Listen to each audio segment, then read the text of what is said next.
আকাশে সাদা চাষি দেখা গেল। ওই আমি চলতে পথে দুদিন তামিলা শেষ বিদায়ের কালে আমার একটা যন্ত্রণা নাই, আমার একটা যন্ত্রণা নাই।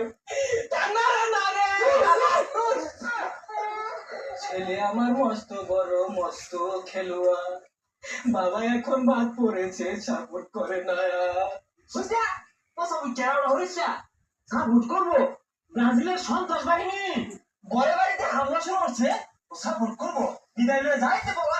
এই বেটা তুই পারবি আমার সব দায়িত্ব পালন করতে, তুই মহারাজা গরঞ্জ টমটম বলি দে বেটা কথা দে, তুই আমার সব দায়িত্ব পালন করবি, না হলে আমার মরা মুখ দেখবি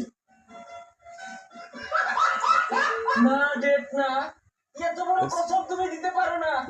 দেখ আমি তোমার সব কথা রাখবো, তুমি এই কসম তুলে নাও। দেখ তুমি এই কসম তুলে নাও। উত্তালা নাউকা করে খেলাইছ রে আব্বা গো শুধু আয় বলতে ওলা ওলা। এই যে ডাইরেক্ট সুজা দৌড় দিবি, পিছলা যাইস না। লোকে গেন্দা দৌড় দিছে, তুইও হানা দৌড় দিছস কে? তুই তেল বাদ করছস না। আর কয়টা দিন পরে যা খবরদার তখন যে তোর ভাই বানা দিছি পুরা পা একটা গোল দিতে আলিক করে ভাল মারছে, ওখান থেকে শেষে দুইটা বইরা দিল।